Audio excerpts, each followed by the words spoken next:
Bom dia a todos. Bom dia, vamos falar novamente? Bom dia a todos. É um privilégio estar aqui com os irmãos. Servir ao Senhor é um privilégio. Servir ao Senhor na palavra, no ministério da palavra, também é um grande privilégio. E nós estamos aqui agora na Capela Presbiteriana de Anápolis para ajudar os irmãos. O pastor é mais um membro do corpo de Cristo.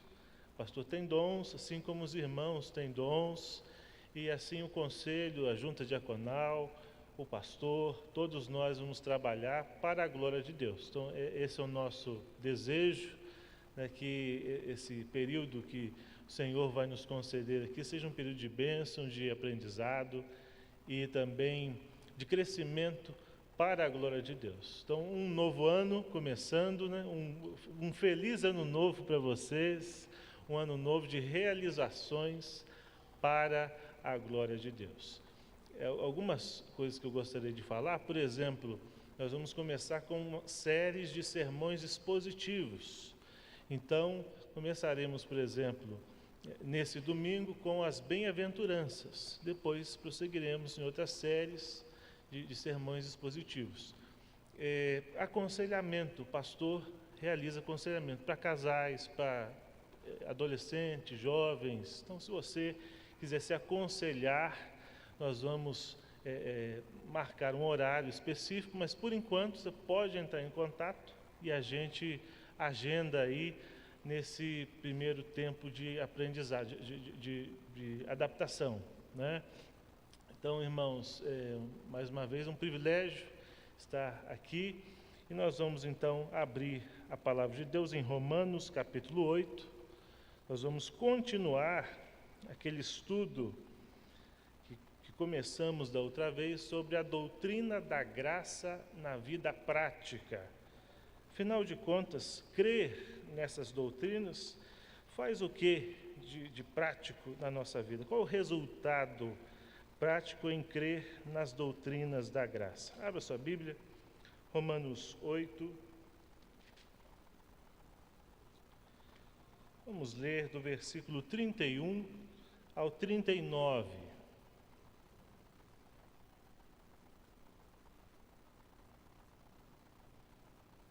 Romanos 8,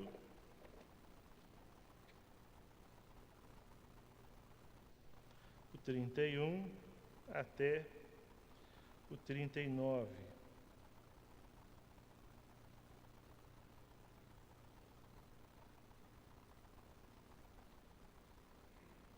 Leiamos. Vamos ler de forma alternada. Que diremos, pois, à vista destas coisas? Se Deus é por nós, quem será contra nós?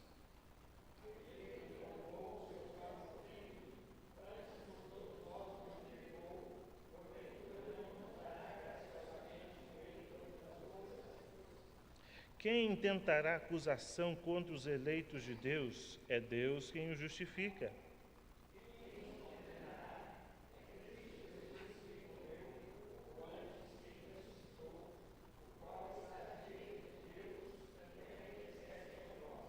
Quem nos separará do amor de Cristo? Será tribulação, ou angústia, ou perseguição, ou fome, ou nudez, ou perigo, ou espada?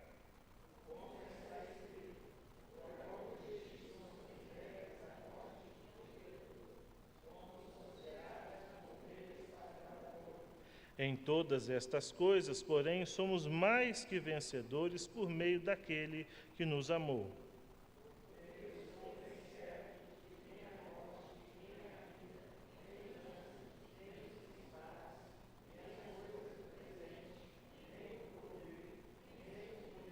Nem a altura, nem a profundidade, nem qualquer outra criatura poderá separar-nos do amor de Deus que está em Cristo Jesus, nosso Senhor.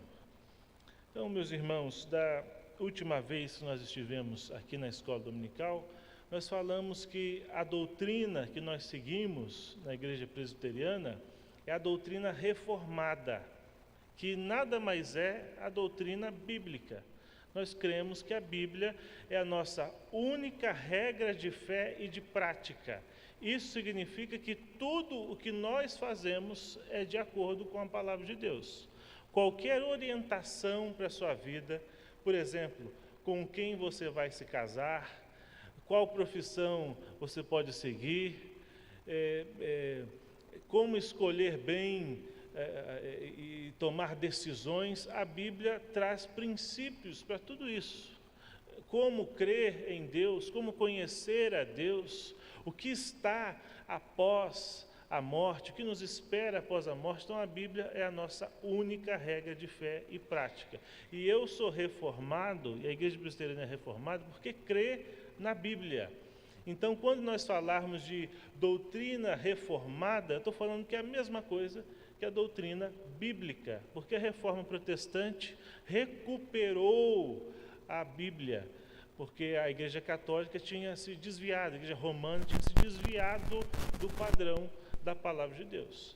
Então é bom a gente falar, a gente lembrar disso. Nós falamos que essa doutrina bíblica reformada tem um princípio fundamental.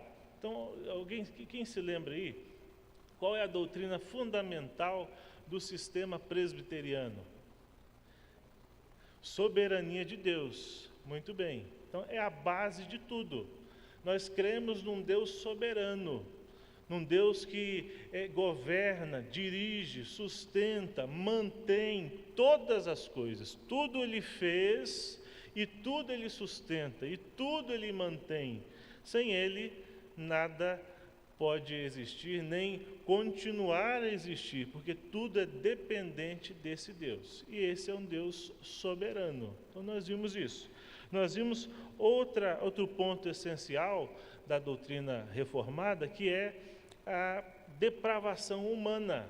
O homem não nasce bom. O homem não é uma tábula rasa, o homem não é uma folha em branco que a sociedade corrompe, nada dessas coisas. O homem já nasce pecador. O que diz lá no Salmo 51, 5? Quem pode ler para nós aí?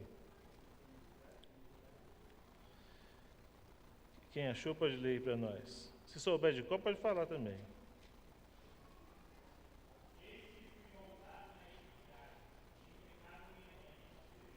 Isso, então nós já nascemos em pecado. Aquele pecado de Adão é imputado a nós, é atribuído. Então todo aquele que nasce a partir de Adão já nasce com pecado, já é um pecador.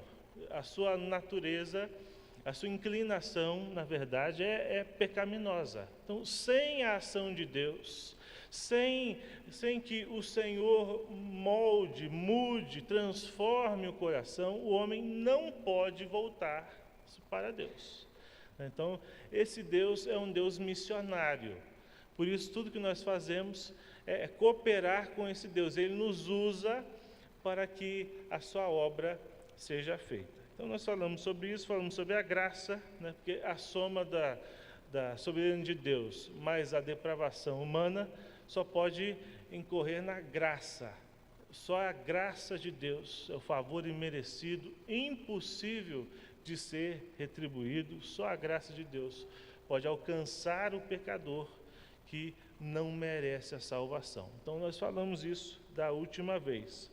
Nós falamos também o que muda. Crer nas doutrinas da graça faz alguma diferença? Em primeiro lugar, muda a nossa visão de adoração. Nós não somos espectadores. Você não veio assistir culto. Ninguém assiste culto. Nós prestamos culto. Quando você vai ao cinema, está passando um filme lá, você está assistindo.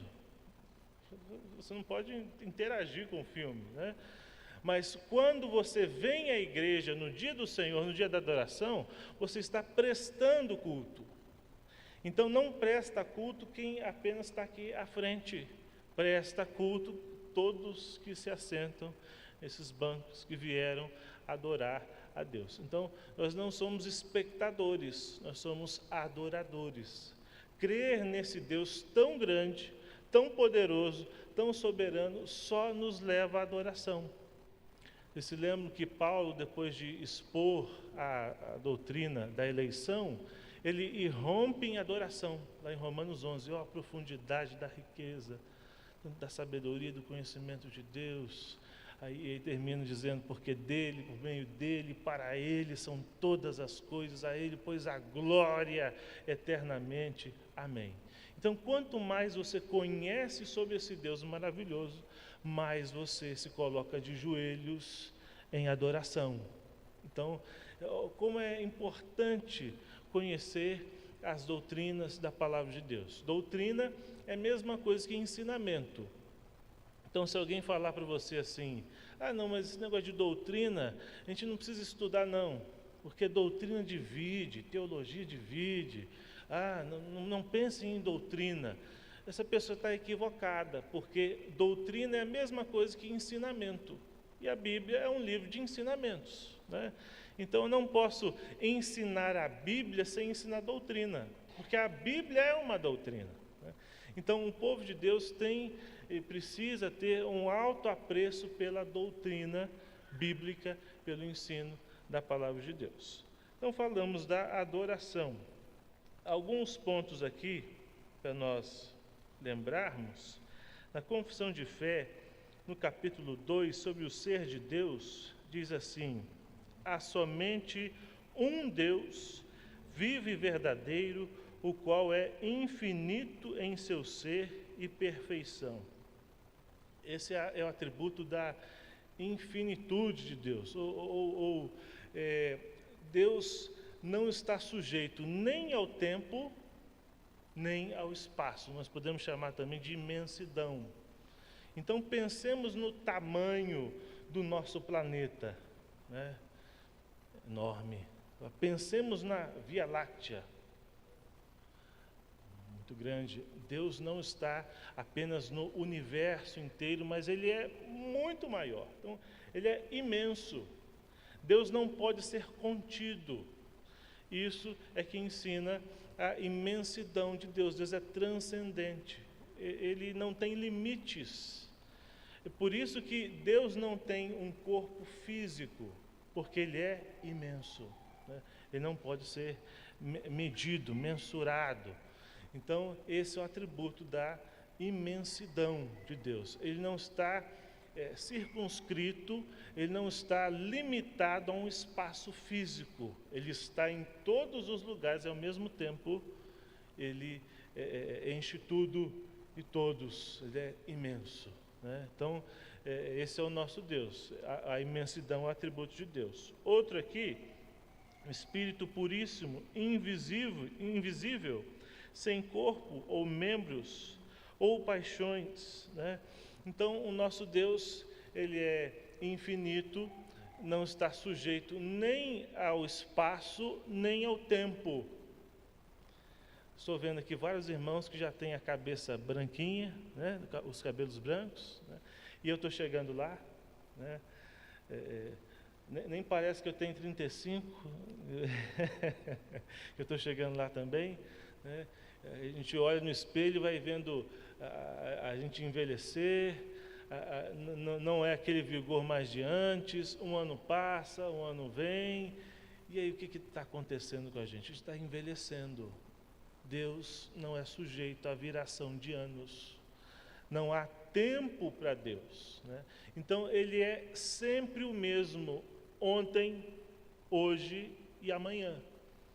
Então, Ele não está dentro dessa linha do tempo, dessa viração de anos. É por isso que Ele é imutável. Porque se Deus envelhecesse, se Deus deixasse de ser alguma coisa que Ele é, Ele não seria imutável.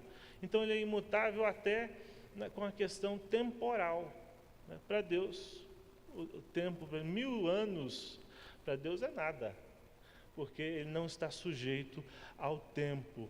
O Senhor Jesus que se encarnou.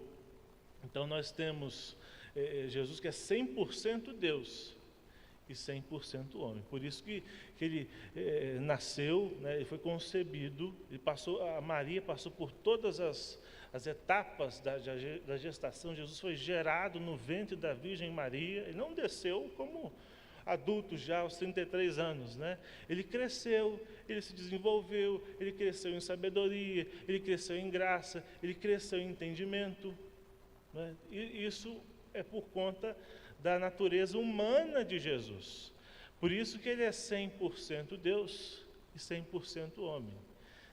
Ele é uma pessoa com duas naturezas. Até hoje, Jesus possui a natureza humana. Então, é por isso que nós podemos vê-lo, né? Nós veremos Jesus no céu. Você poderá ver Jesus, porque ele tem um corpo humano, você poderá tocar em Jesus. Ele possui um corpo como você. E é claro, com a graça e a misericórdia de Deus, Deus pode se revelar em teofania, né? Uma manifestação temporária, visível, e assim você poderá ver a Deus também. Já o Espírito Santo, Deus Pai, né? Já o Espírito Santo é a pessoa incógnita da Trindade, né? Ele não aparece. Por isso nós não temos teofania do Espírito Santo. Nós temos de Deus Pai, nós temos Deus Filho, né? Mas o Espírito Santo é a pessoa escondida da Trindade.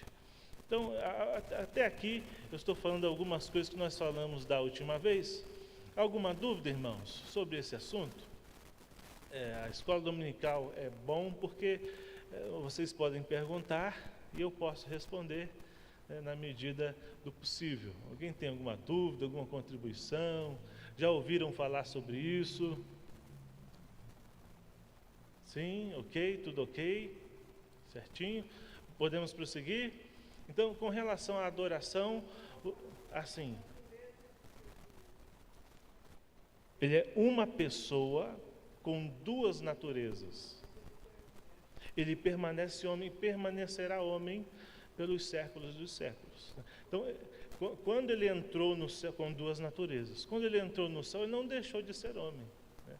Ele mesmo disse àquele ladrão, aquele malfeitor, né? Hoje estarás comigo no paraíso, né? E ele virá. E ele apareceu após a ressurreição, ele comeu, né? Isso é prova de que Jesus possui uma natureza humana até hoje, após a ressurreição, e voltará, né? E todo olho verá esse retorno do Senhor. Mais alguma pergunta, irmãos? Podem perguntar. Sim.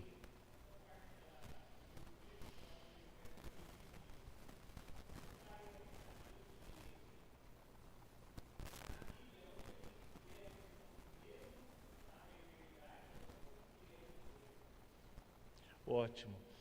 Nós não temos na Escritura a aparição do Espírito Santo, né? Nós temos teofanias, né? Quando Deus, essa semana mesmo, o pessoal que está fazendo a leitura aí, leram sobre Abraão, né? E o Senhor, com dois anjos que vão até Abraão, né? O Senhor se manifesta, uma pessoa. Isso é uma teofania, uma manifestação temporária, física, presencial, no qual o Senhor se manifestava e falava pessoalmente a sua vontade, comunicava a sua vontade e até seus juízos. Deus comeu, vocês leram lá no texto? Deus comeu novilho, né, coalhada, Deus comeu. Deus andou ali, ele viu chegando com dois anjos que se manifestaram. Nós tivemos ali uma teofania, que é uma aparição de Deus, uma manifestação temporária de Deus, não é uma encarnação. E uma angelofania, que é uma manifestação também de anjos ali junto com o Senhor. Então, isso é uma manifestação de Deus. Por exemplo, na sarça ardente, outra teofania, né, onde Deus comunicava diretamente a sua vontade ao seu povo, né? Falou com Moisés, Moisés viu face a face. Como que ele fez isso? Porque Deus se manifestou em figura humana.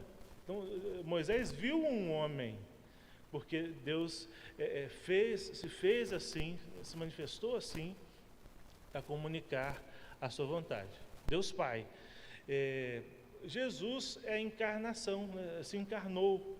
Então, ele tem a natureza humana, ele tem a natureza divina, e a natureza divina foi adicionada uma natureza humana, Por isso que Jesus sente tudo que você sentiu, ele sentiu tudo que você sente, né? Passou por tudo que você passou, por tentações, e ele é um melhor sacerdote, porque ele sentiu na pele o que nós sentimos.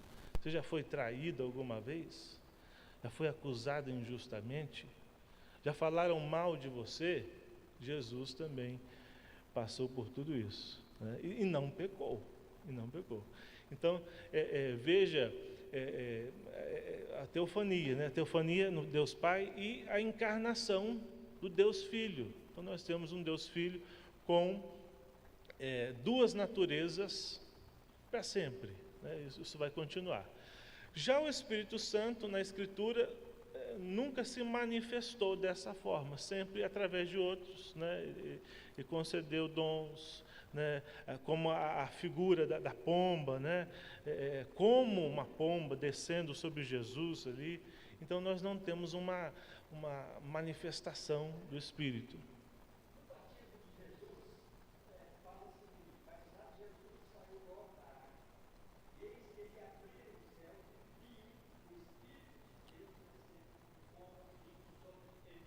Isso, é uma manifestação visível, no qual é como uma pomba, né? E ali nós temos um testemunho trinitário da divindade de Jesus, né? O Pai, o Filho, né? E o Espírito Santo. Mas no dia de Pentecostes também, como línguas como de fogo, né? Mas nós não temos a manifestação do Espírito Santo falando diretamente, a não ser por meio de uma outra pessoa, né? E não uma teofania como Deus Pai, ou a encarnação como Deus Filho. Então, o Espírito Santo na Escritura sempre é a pessoa escondida da Trindade. Ele é o Espírito de Cristo. Ele veio para vivificar as obras de Cristo. Ele é o Consolador que habita nos nossos corações. Ele está presente agora, ministrando a palavra. Então, enquanto eu estou falando a vocês aqui externamente, nós não estamos vendo o Espírito Santo, mas internamente quem está operando no seu coração é o Espírito Santo. Ele é o ministro interior. Então, aprove a Deus, no conselho da Trindade, que os papéis fossem esses, né? Então, nós temos um só Deus que subsiste em três pessoas, igual em glória, poder, mas com papéis diferentes, assim como homem e mulher, né? São iguais diante de Deus, têm o mesmo valor, mas têm papéis diferentes, né? Então, na Trindade, foi resolvido que seria assim, o papel Deus Pai, Deus Filho, Deus Espírito Santo, e assim, é a economia da Trindade, assim que a Trindade age.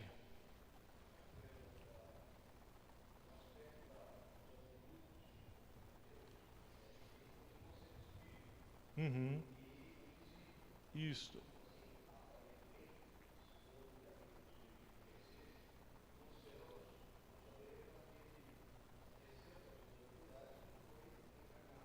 Exato.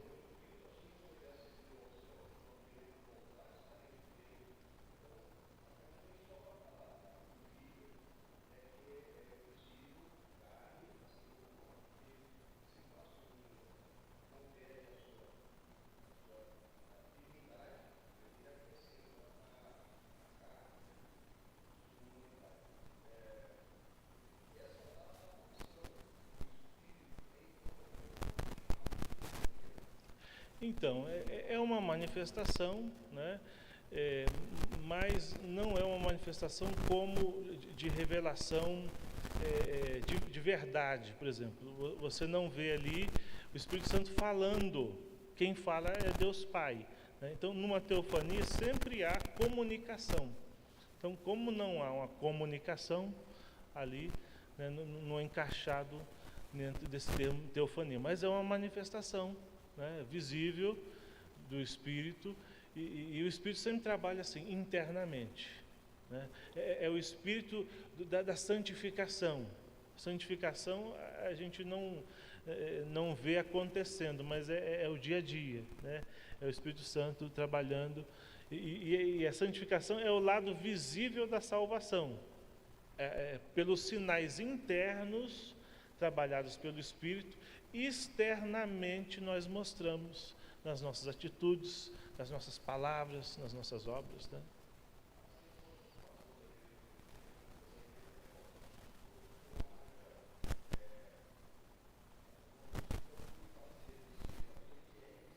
Uhum.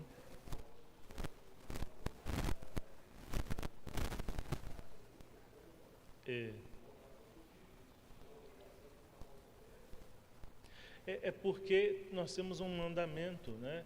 O segundo mandamento, não farás para ti imagem de escultura, nem semelhança alguma, se refere a fazer imagem de qualquer uma das pessoas da Trindade, né? Então, como você tinha a imagem, a representação, né, do Espírito Santo na sarça, o Supremo Concílio retirou a pomba da sarça, né? E aí nós temos agora só uma sarça. Tá? Mais alguma pergunta, irmãos? Sobre o Espírito Santo. Sobre o Espírito Santo.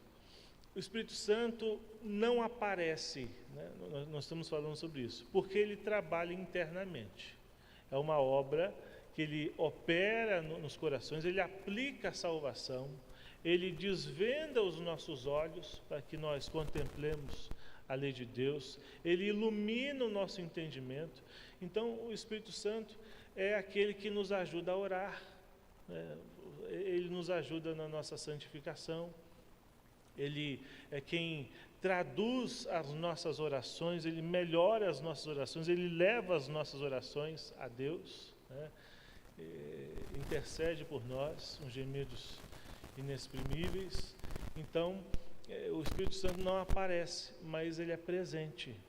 Calvino foi chamado teólogo do Espírito Santo. Então, essa ideia de que na igreja presbiteriana não tem o Espírito Santo é uma ideia completamente equivocada, porque o Espírito Santo não faz ninguém cair no chão. O Espírito Santo faz com que uma pessoa esteja cheia do fruto do Espírito, amor, paz, alegria, né? Então as pessoas usam do Espírito Santo para falar, não, está vendo aquele pessoal pulando ali? É o Espírito Santo. Mas o papel principal do Espírito Santo é a santificação, né? Então essa história de que o Espírito Santo é animador de auditório, né? Olha só como está acontecendo, é o Espírito Santo. Não. Qualquer um num show pode se animar.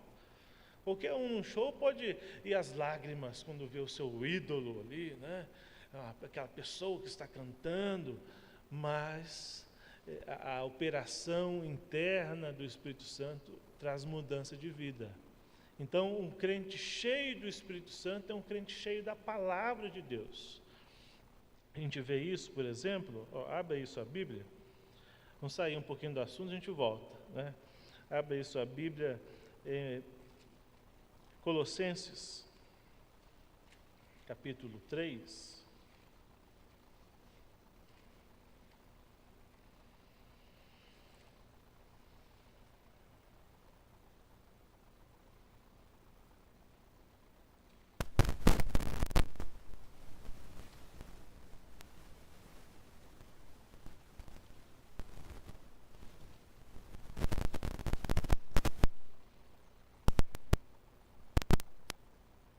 Olha o 16, quem pode ler para nós aí?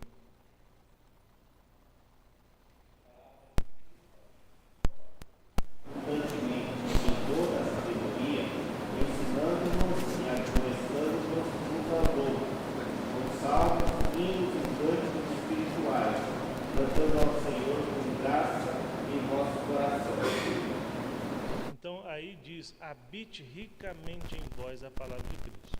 Se você for lá em Efésios, capítulo 5, lá no versículo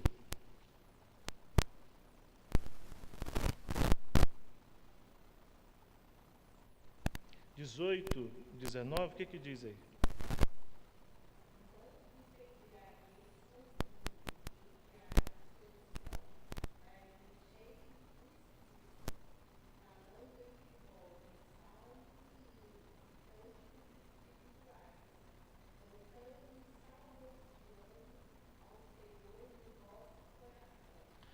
Vocês viram a semelhança dos textos? Alguém disse que, os estudiosos, né, que Efésios e Colossenses são cartas gêmeas. Nós temos muitas semelhanças entre Efésios e Colossenses, né? E aí você vê em Colossenses 3, habite ricamente a palavra de Cristo, e Efésios 5, enchei-vos do Espírito. Então, o que a gente aprende com isso? Que encher-se do Espírito é a mesma coisa que habite ricamente a palavra de Cristo. Então, quanto mais você é cheio da palavra, mais você é cheio do Espírito. Você quer ser uma pessoa cheia do Espírito, tem que ser cheio da palavra. Então, quanto menos você conhece a palavra, menos você tem o Espírito. As graças do Espírito são meios de graça. Então, se você quer se santificar, você precisa da palavra. A palavra é um alimento para os crentes, né?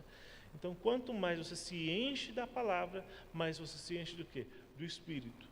O que nós vemos hoje em muitas igrejas evangélicas são pessoas com conhecimento bíblico zero e muitas manifestações, choro, arrepios, experiências diferentes, né? Cada um conta uma coisa do arco da velha, que a gente não acredita, né? E pessoas que falam nada com nada, como aquele sujeito que foi pregar, e aí ele falou que ele ia pregar num texto, mas ele escutou uma canção que foi entoada ali naquele culto, ele resolveu falar sobre aquele personagem. Ele começou dizendo, porque esse personagem que eu vou dizer é um cabra muito teimoso, porque Danau era teimoso. Deus dizia para ele, solta o cabo, Danau, e Danau não soltava. Então, tem aquele cântico antigo, né? Solta o cabo, Danau. Aí ele, Danau, olha só o conhecimento do camarada, né? E muitas pessoas, muitos evangélicos são assim. Você tem 1 quilômetro, né, de espiritualidade, mas 1 centímetro de profundidade, né? São pessoas que não entendem a palavra de Deus. Então é necessário que, se você quer ser cheio do Espírito, que você seja cheio da palavra, que você conheça mais esse Deus. Porque como você vai adorar um Deus que você não conhece? Você precisa conhecer a Deus para adorá-lo melhor. Então, quando você se aproxima da adoração e sabe que esse é um Deus soberano, poderoso, que Ele faz infinitamente mais do que pedimos ou pensamos, você vem de forma diferente. Eu não estou aqui em mais um culto. Isso aqui não é uma reunião de clube. Nós estamos comparecendo diante do Deus vivo para prestar um culto que é a Ele. Então você vem diferente. Você vem com outra motivação, né? Você vem pedindo, suplicando que esse Deus poderoso seja louvado, exaltado, que a sua vida seja transformada por essa palavra, que é a palavra de Deus. Continuando aqui, irmãos, no capítulo 2 da Confissão de Fé, um Espírito puríssimo, invisível, sem corpos ou membros ou paixões, é imutável, imenso, eterno, incompreensível. E falando em eterno, né? Alguém leia aí o Salmo 92, o que diz aí? Salmo 92. Quem achou pode ler.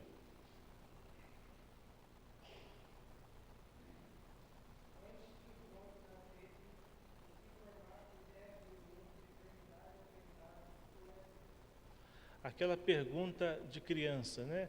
Quem foi o pai de Deus? Quem criou Deus? Deus sempre existiu. Ele sempre existiu. Antes que nascessem os montes, se firmassem, antes que houvesse firmamento, antes que houvesse matéria, Deus sempre existiu. Aliás, tudo que existe, existe por conta de Deus, né? Ele é a causa primária de todas as coisas, né? Não existe efeito sem causa, né? Se a gente deixar esse templo fechado aqui por 100 anos, ele vai deteriorar. Agora, só se alguma coisa acontecer para mudar esses bancos, de alguém vir aqui empurrar.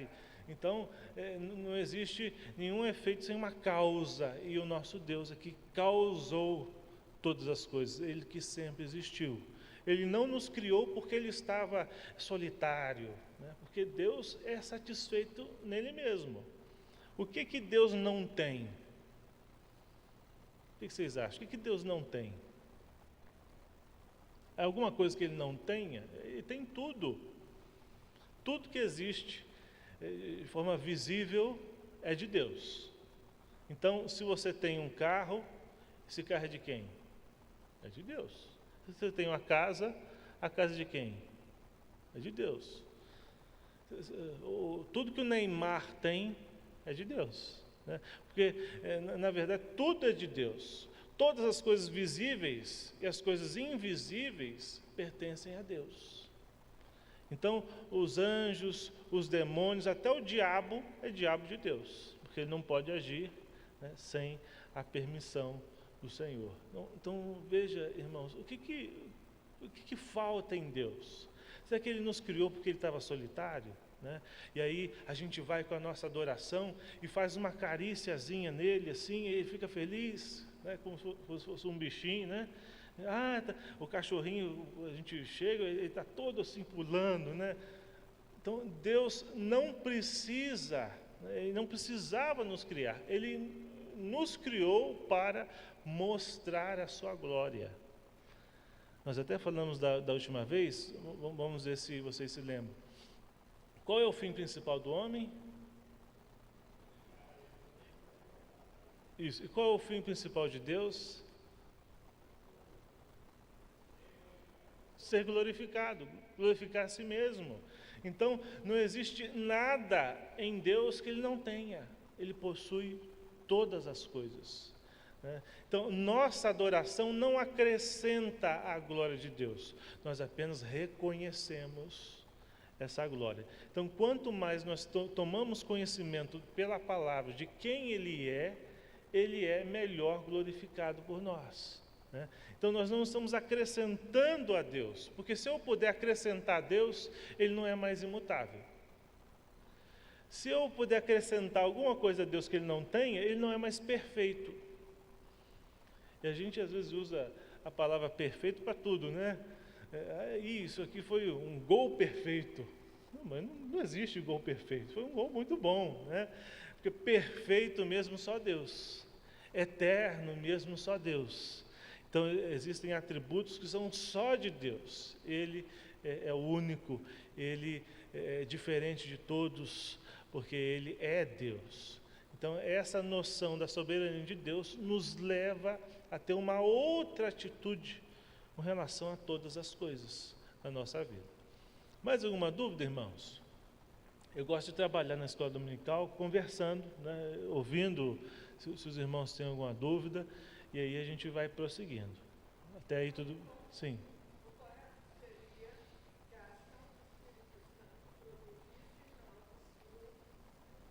Isso. Uhum.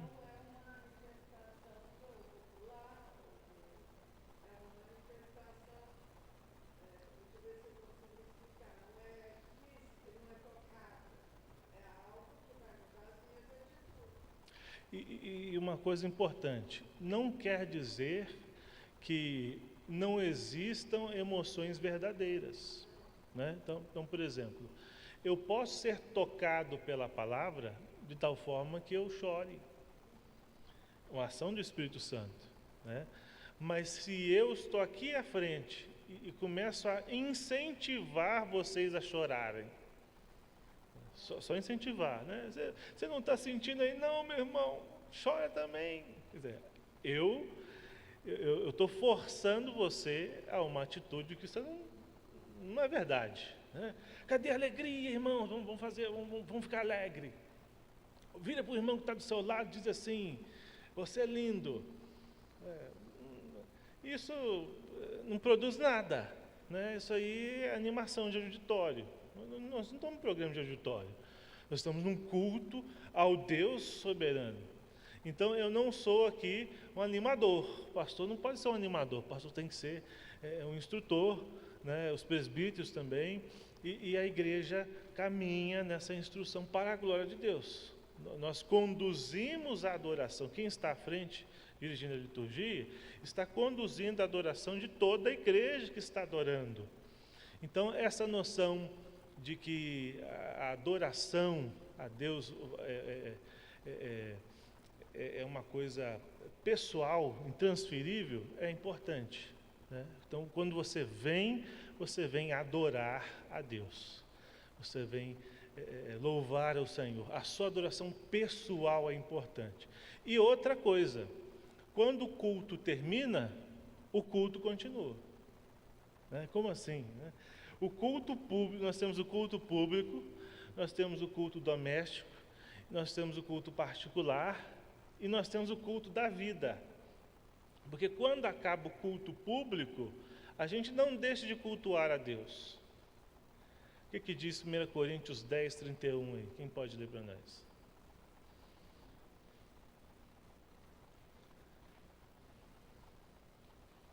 Quem achou pode ler.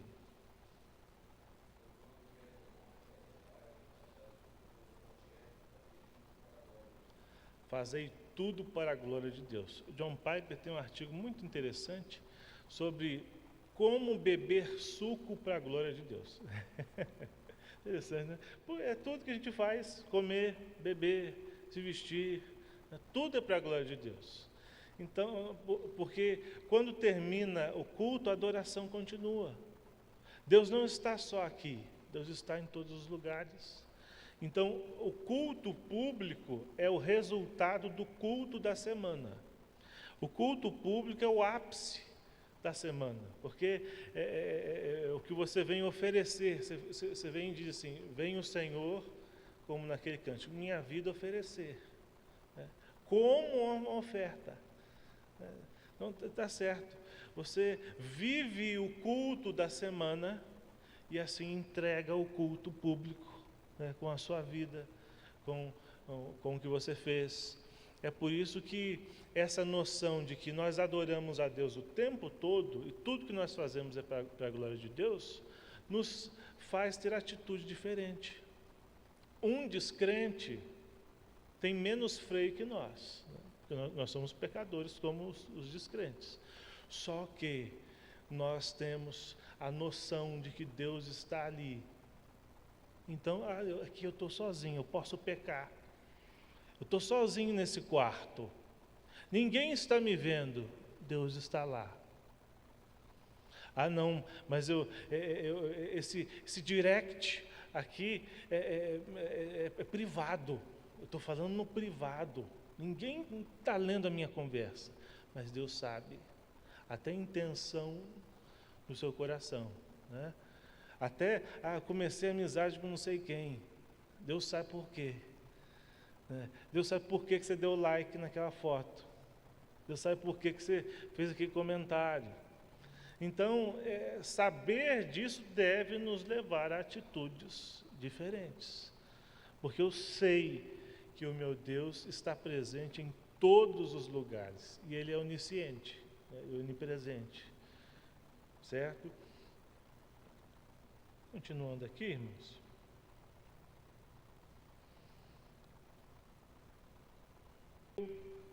Alguém abre aí o Salmo 145, versículo 3. Nós podemos passar vários dias estudando só os atributos de Deus, né? Porque só se a gente pegar os atributos de Deus, tem muita coisa para a gente estudar. Vamos falar um pouquinho sobre eles hoje. Deus ser incompreensível. Salmo 145, 3. O que diz aí?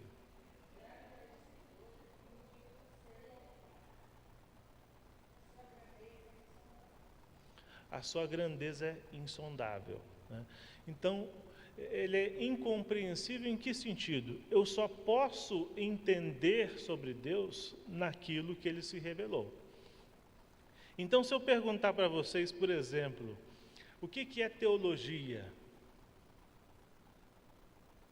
Quem sabe aí?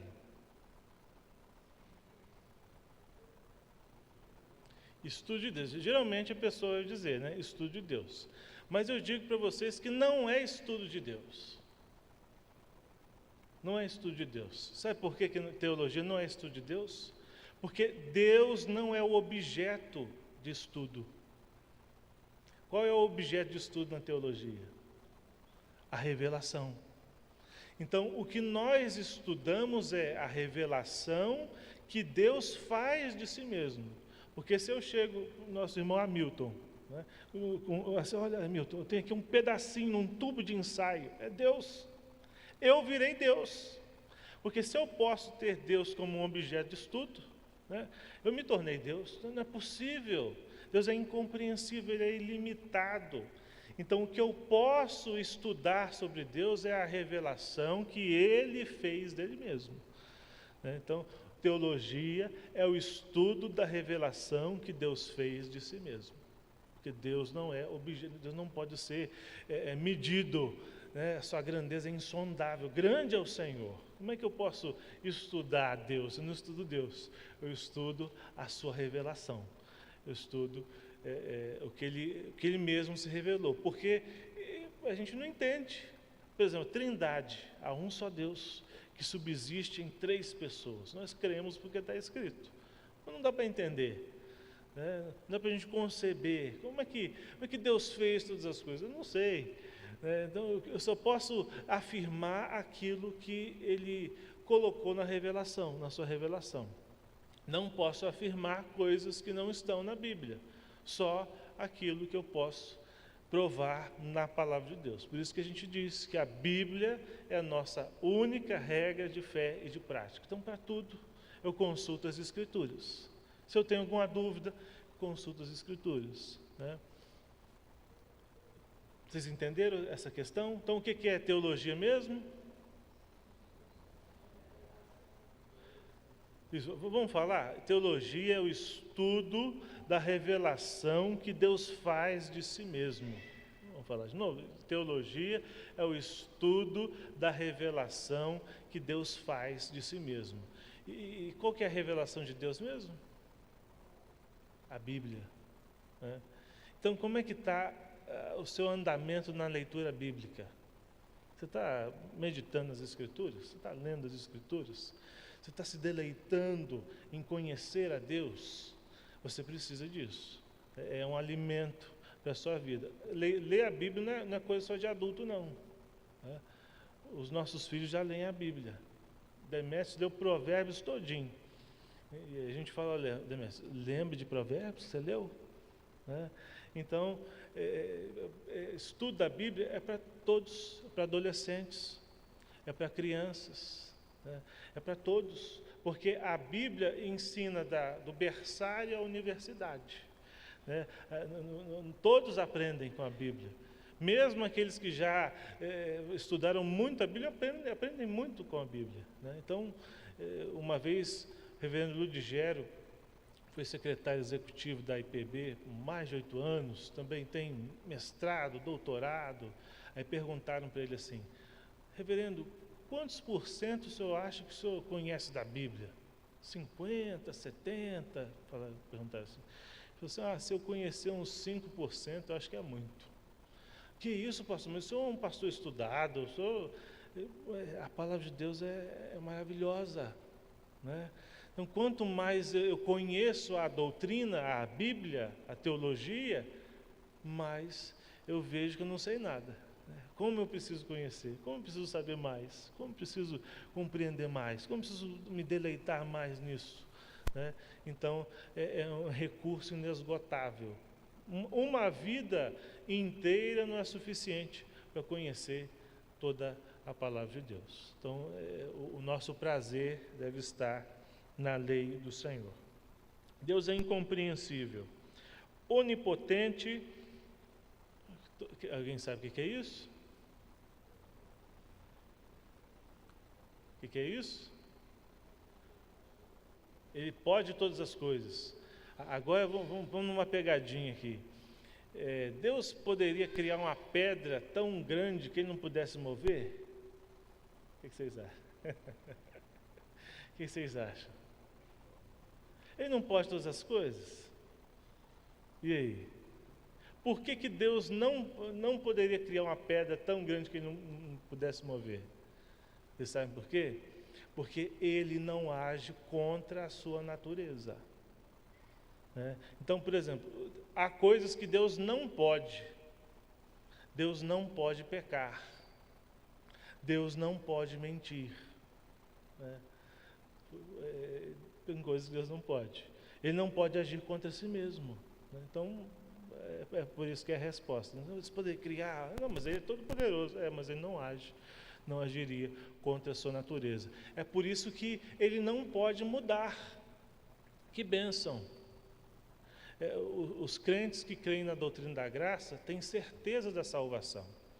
Então, daqui a um tempo, se você ainda não tem certeza da sua salvação, com esse meditar na palavra de Deus, a participação nos sacramentos, a oração, você pode ter certeza da salvação. Porque há muitas pessoas, muitos evangélicos, que vivem apavorados com o medo do inferno, medo de perder a salvação. Eles dormem salvos, acordam que perderam a salvação. Né? E agora eu tenho que fazer alguma coisa para ganhar a salvação de novo. Tem muita gente assim, desesperada, porque não sabe, né, se tem ou não a salvação. Os crentes podem viver tranquilos, porque apesar de nós, Deus trabalha, e é por isso que Ele nos salva, né? Por isso que é graça, não é mérito. Se fosse mérito, ninguém passa nessa prova, porque tem que tirar 10. Né? Quando foi a média na escola aí? Tem que tirar 10 na salvação. E tirar 10 significa não pecar nenhuma vez na vida, e significa também não ter o pecado original. Então, já perdemos, né, desde a concepção, já perdemos isso. Ok, irmãos? Dúvidas? Tranquilo até aí? Todo mundo entendendo? Podemos prosseguir? Que horas são? Até que horas?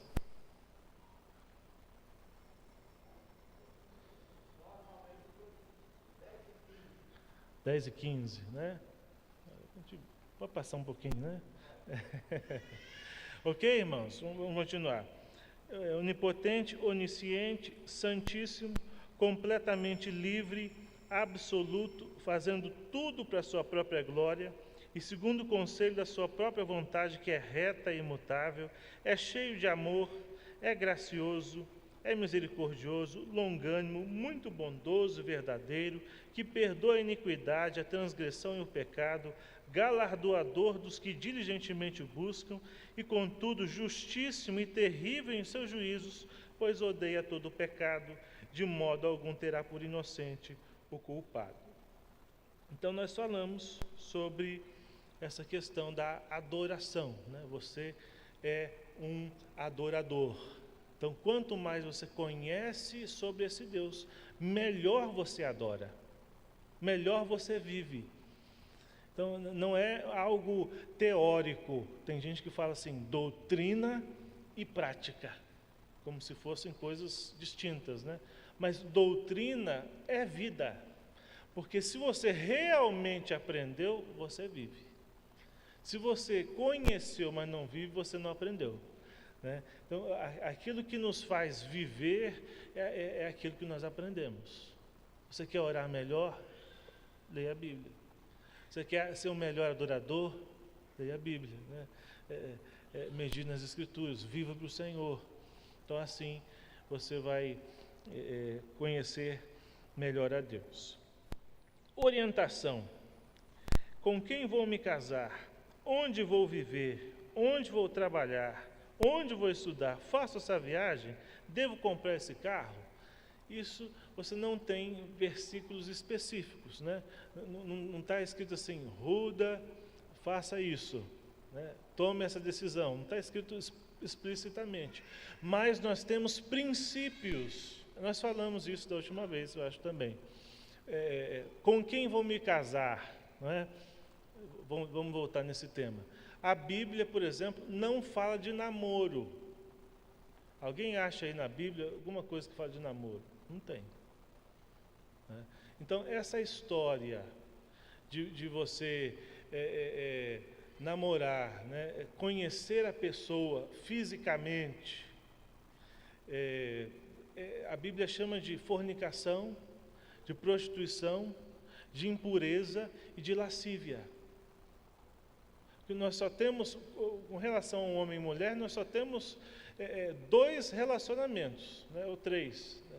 O de amizade, o de maternidade e o casamento. Então, se um homem quer se relacionar com a mulher, ele pode ser amigo, pode ser a mãe dele, ou pode ser a esposa dele. Então, essa história de um período intermediário no qual os jovens se conhecem fisicamente, não, para ver se vai dar certo, né? Aí já vivem praticamente juntos, compram um cachorrinho juntos, compram um negócio juntos, aí quando termina o namoro é como um divórcio, né? Toma o presente que você me deu, partilha de bens, tem tudo, né? No término do namoro parece um divórcio, porque fica de força não sei quantos dias, quantos meses, né? Infelizmente, há pessoas que tiram a própria vida por conta de término de relacionamento. Nós vivemos isso com um parente da nossa família, começou a namorar uma pessoa descrente. O rapaz não conhecia Deus, não aceitou o término do relacionamento e por conta disso tirou a própria vida. É muito triste, né? Então, até onde um namoro misto pode levar? Nós temos muitas consequências. Então, namoro, dizendo assim, na verdade é preparação para o casamento. Os jovens precisam aprender a viver para Deus e se relacionar com uma pessoa que vão se casar. Não tem test drive, né? Não tem um outro tipo de relacionamento intermediário. Não tem, deixa eu ver se é bom para depois eu ir. Não. A Bíblia fala sobre casamento, não fala sobre namoro, né? José estava desposado com Maria. O que é isso? Noivo. Eles estavam preparados para casar. E ela se achou grávida do Espírito Santo. Isso poderia levá-la até ao apedrejamento. Por isso ele resolveu deixá-la secretamente, e o anjo apareceu e falou: José, não temas receber Maria, tua mulher, porque o que nela foi gerado é do Espírito Santo. Porque você está noivo, de repente a noiva fala assim: eu estou grávida. Então, mas não é meu, né? Nós somos noivos, nós não nos casamos, né? E aí, então, o que aconteceu foi que o próprio Deus, né, mandou um anjo falar. Ali ocorreu uma angelofania. E como é que o anjo falou? Não falou em línguas, né? Tem gente que diz que língua de anjos palavras emboladas, né? Ele chegou e falou para Maria, olha, e falou para José. Gabriel foi e falou: olha, não temas receber Maria, tua mulher, porque o que nela foi gerado do Espírito Santo. Então, orientações, a Bíblia traz orientações com relação a isso? Sim. Por isso que nós falamos, e a nossa confissão de fé tem um capítulo que fala sobre casamento, né? E traz exatamente isso, que é pecado você se casar com uma pessoa que não seja da mesma fé. Não estou inventando isso, não. É Bíblia e é confissão de fé de Westminster, né? Então nós precisamos conhecer mais a palavra de Deus, e os pais devem falar para os seus filhos: não é tempo disso, você já pode casar? Não. Então, seja amigo, né? Você está interessado nessa pessoa, é crente no Senhor Jesus, uma pessoa piedosa, é da sua igreja, seus pais aprovam, aí é do seu gosto, né? Aí sim você pode pensar num casamento. Mas essa história de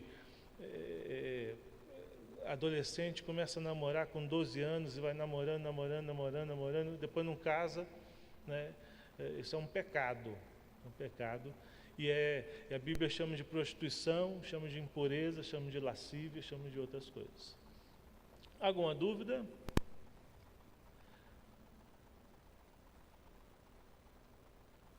Vocês já ouviram falar sobre isso? Então, esse é bom a gente conversar sobre isso, né? E os pais vão me agradecer depois. Eu cheguei para ser pastor numa igreja, uma vez, era pastor auxiliar, e logo no segundo mês que eu era pastor, uma adolescente apareceu grávida. E depois ela perdeu o bebê, foi muito traumático para ela, para a família, né? Menina de 15 anos. E aí os pais vieram falar comigo, não pastor, mas ela só tinha um namoradinho, né? A gente deixou, e eles só assistiam séries, né? Eu falei, não, porque eles namoravam sempre no quarto, né? Assistindo séries. Eu falei, meus parabéns, né? Então, vocês, os pais, que incentivaram, né?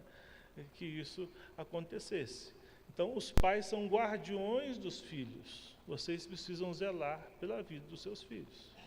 Adolescente tem que se preparar para a vida adulta, né? Então, se preparar para ter um casamento e não ter um relacionamento que não vai chegar a lugar nenhum. Então, fale com seus filhos, converse, seja franco, ensine a palavra de Deus, fale com eles que é pecado ficar usando de rede social só para ver, né?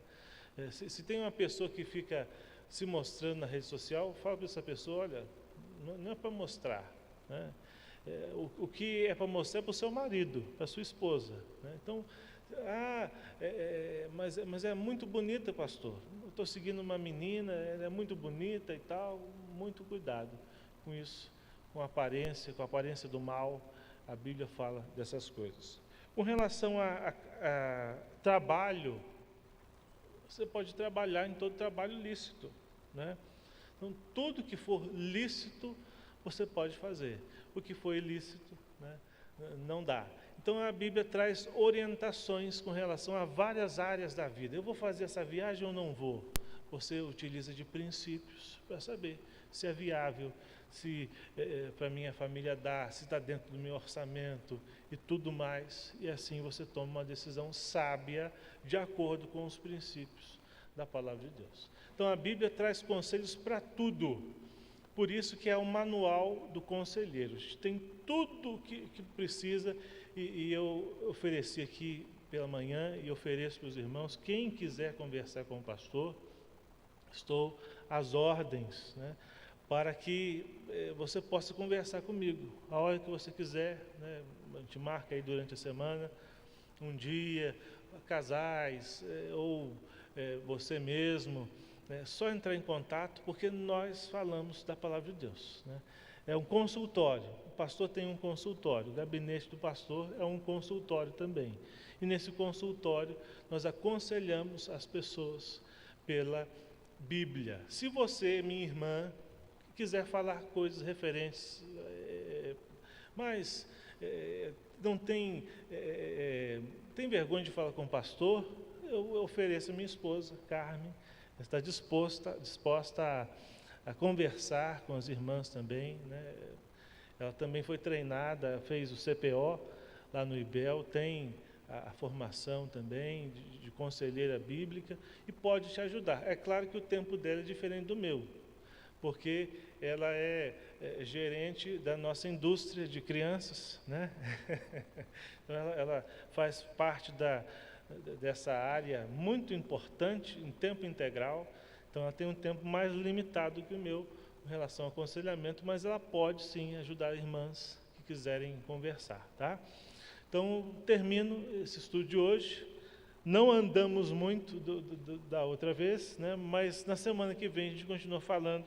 Nós vamos falar sobre a iluminação do Espírito, sobre perspectiva, sobre testemunho, evangelização.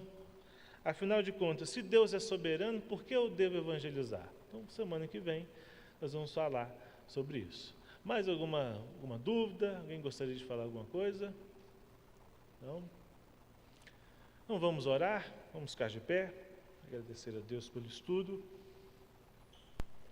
Na semana que vem nós teremos a presença do Estênio Márcios, né? Estênio Márcio é uma bênção e tem composições maravilhosas, né, sobre a palavra de Deus. Então, nós teremos a composição, o pastor Estênio será conosco, e na outra semana nós continuamos, então, o nosso estudo. Vamos orar.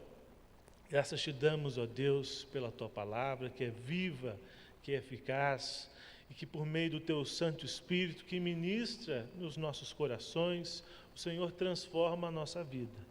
Por isso, ó Deus, suplicamos, o Senhor nos ajude em prosseguir conhecendo o Senhor pela tua palavra, em prosseguir conhecendo essas doutrinas que o Senhor deixou para nós, para que vivêssemos aqui, ó Deus, para a glória do teu santo nome. Abençoe as famílias desta igreja, continue a nos sustentar pela tua misericórdia, pelo teu amor. Te louvamos pela tua bondade nas nossas vidas, te louvamos porque o Senhor nos dá muitos livramentos, até livramentos que nós não percebemos, mas o Senhor está dirigindo, governando todas as coisas para a glória do teu santo nome. Graças te damos, ó Deus. Nós oramos agradecidos em nome de Jesus. Amém. Deus abençoe a todos. Hoje à noite nós temos culto às 19 horas com 19h30? 19h30, não estou acostumado aí no horário.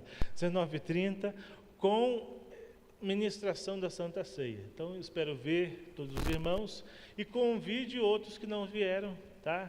Eu quero cumprimentar os irmãos ali à porta. Deus abençoe. Bom dia.